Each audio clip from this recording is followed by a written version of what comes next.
किसी के बाप की औकात नहीं है बागेश्वर धाम को रोक सके। बाप तो बेल पर है, इनको जेल में जाने के बाद बेल भी नहीं मिलने वाली है।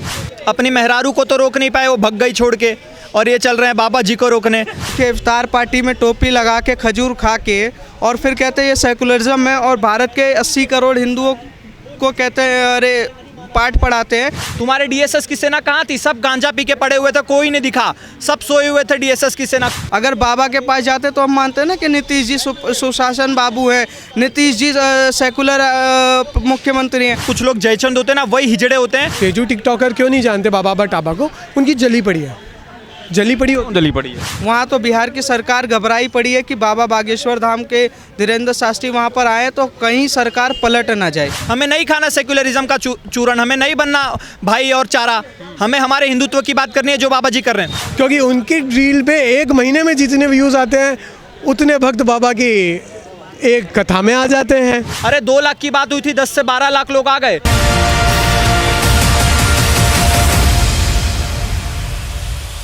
तरीके से बागेश्वर बाबा बिहार पहुंचे हुए हैं। तेज प्रताप यादव का एक बयान सामने आता है, उसमें बोलते हैं कि मैं बाबा आबा टाबा किसी को नहीं जानता। उन्होंने तो ये भी कहा था कि तुम आओगे तो तुम्हारा घेराव करने का कोशिश करूंगा, तुम्हें एयरपोर्ट पे ही रोक देंगे। अपनी मेहरारू को तो रोक नहीं पाए, वो भग गई छोड़ के, और ये चल रहे हैं बाबा जी को रोकने। किसी के बाप की औकात नहीं है बागेश्वर धाम को रोक सके। 26 साल का एक युवा जिसने कम से कम 70-80 करोड़ सनातनियों को जगा दिया।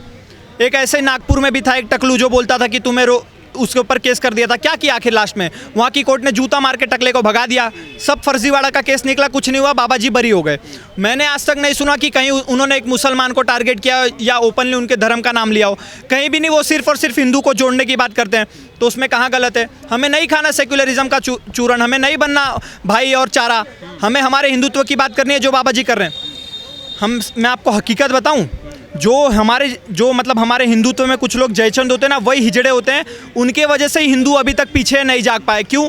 अगर कोई 10 हिंदू आके बोल दे कि नहीं हमें हिंदुत्व की बात करनी है, तो पीछे से 100 हिंदू उनकी टांग पकड़ के खींचने के लिए खड़ा हो जाएगा। नहीं ये सेक्युलरिज्म खतरे में आ गया, डेमोक्रेसी खतरे में, मुसलमान खतरे में आ गया। इन्हीं सब चीज़ों को साइडलाइन करने का काम बाबा जी ने किया। भारत से लेके पूरे विश्व में 100 से ज़्यादा संगठन है जो इस समय बाबा का विरोध कर रहे हैं, बाबा के दुश्मनी में खड़े हैं। क्यों? हमारे वजह से ना, हमारे हिंदुत्व को जोड़ने की बात कर रहे हैं ना, इसीलिए। और ये बोल रहे बाबा जी को रोक देंगे। अरे 2 लाख की बात हुई थी, 10 से 12 लाख लोग आ गए। तुम्हारे डीएसएस की सेना कहाँ थी? सब गांजा पी के पड़े हुए थे, कोई नहीं दिखा, सब सोए हुए थे डीएसएस की सेना, कोई भी हरा चादर वाला नहीं दिखा। जहाँ पे श्री राम दल, बजरंग दल, आरएसएस, विश्व हिंदू परिषद जैसे गद्दी वाले विशाल का संगठन खड़े हो ना, वहाँ डीएसएस वीएसएस कुछ काम नहीं आने वाला। उसका साक्षात उदाहरण बागेश्वर धाम ने दिखा दिया। इससे पहले भी कई बाबा आए, आशाराम बापू, कई राम रहीम आए, सबके आपने देखा क्या हार चुका। क्या आगे इनका भी यही अगर आया तो? बागेश्वर धाम वो एक अलग ही लेवल है। उनको तो कितना प्रयास किया गया बदनाम करने का, कि उनके ऊपर फर्जीवाड़े का आरोप भी लगा दिया, केस भी कर दिया, एफआईआर भी दर्ज कर दिया। क्या हुआ? सबका सब खारिज हो गया ना। आसाराम बापू किस में फंसे थे? लव स्कैंडल में, हनी ट्रैप में। उसके बाद राम रहीम किस में फंसे थे? हनी ट्रैप में। बागेश्वर धाम के साथ ऐसा कुछ सीन ही नहीं है। वो महिलाओं, मैंने तो कितना सारा वीडियो देखा है, वो लड़की आ जाती है, छोटी छोटी बच्चियाँ, वो उनके पैरों में दंडवत करके प्रणाम करने लग जाते हैं। तो ऐसे सनातनी को तुम क्या रोक पाओगे?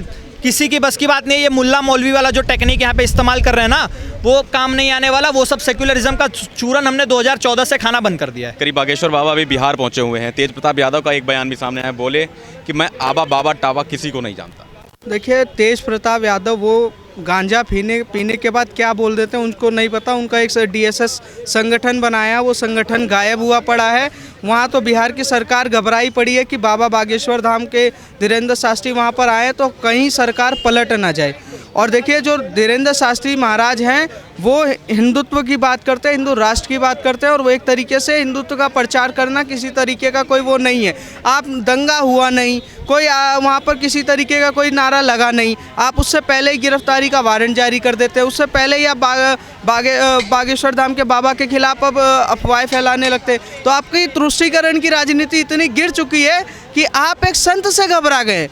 आप एक संत से घबरा गए। आने वाले टाइम में मुझे तो ऐसा लग रहा है कि बाप तो बेल पर है, इनको जेल में जाने के बाद बेल भी नहीं मिलने वाली है। जिस तरीके से ये हिंदुत्व का विरोध कर रहे हैं, आने वाले टाइम में इनका कोई काम नहीं होगा देश में। आपको लगता है नीतीश जी इफ्तार पार्टी में जाते, क्या बाबा के पास आना चाहिए था? देखिए, इफ्तार पार्टी में टोपी लगा के खजूर खा के और फिर कहते हैं ये सेकुलरिज्म है, और भारत के 80 करोड़ हिंदुओं को कहते हैं अरे पाठ पढ़ाते हैं। अगर बाबा के पास जाते तो हम मानते हैं ना कि नीतीश जी सुशासन बाबू हैं, नीतीश जी सेकुलर मुख्यमंत्री हैं, पर नीतीश जी तुष्टीकरण की राजनीति करते करते लालू यादव के उस चरण पे गिर गए जिस लालू यादव को कहते थे कि बिहार में जो बेरोजगारी है वो आपके बाप दादा की दी हुई बेरोजगारी है। बिहार में जिस तरीके से बागेश्वर बाबा पहुंचे हैं, तेज प्रताप यादव का एक बयान सामने आता है, मैं किसी बाबा आबा टाबा को नहीं जानता। He is a TikToker. Obviously, he is not a professional politician. He is a nepotist politician. वो केवल नेपोटिज्म की देन है, पॉलिटिक्स की देन नहीं है। अगर पॉलिटिक्स करना आता तो डीएसएस के नाम से दोगला समर्थन संस्थान या दोगला समर्थन संगठन नहीं चलाता। क्योंकि दिक्कत बताऊं, तेजू टिकटॉकर क्यों नहीं जानते बाबा टाबा को? उनकी जली पड़ी है, जली पड़ी है। कंपटीशन बहुत स्ट्रांग है भाई, क्योंकि उनकी रील पे एक महीने में जितने व्यूज़ आते हैं उतने भक्त बाबा की एक कथा में आ जाते हैं। तो कंपटीशन उस लेवल का है, तो जलना स्वाभाविक है। बाबा का बिहार जाना है क्या? 2024 के लोकसभा चुनाव के पहले ही बाबा का बिहार पहुंचना, चुनाव के पहले हर जगह बाबा पहुंच रहे हैं।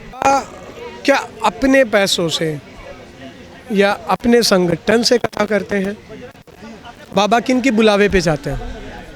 जनता बुलाती है, जनता करवाती है, बाबा जाके केवल वहाँ अपनी मुखवाणी से जनता को धर्म का और सच्चाई का ज्ञान देते हैं। तो यानी कि कहीं ना कहीं अगर वो इसको 2024 के इलेक्शन से जोड़े तो यानी कि जनता उतर आई है।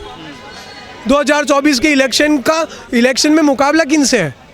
फिर तो बीजेपी से या किसी पार्टी से मुकाबला ही नहीं रहा। विरोधियों का मुकाबला जनता से है। विरोधियों का मुकाबला इस जनता से है, और जब जनता से मुकाबला हो जाए तो जनता की जीत होती है, क्योंकि ये लोकतंत्र है। क्या लगता है बिहार में माहौल बदलेगा बाबा के पहुंचने? सर, बाबा के पहुंचने से क्या, बिहार में तो माहौल मनीष कश्यप की गिरफ्तारी में भी बदल गया है। अब तो ताबूत में वो लोग लेट गए हैं, ताबूत में कीले ठोकने का काम वहाँ की जनता कर रही है।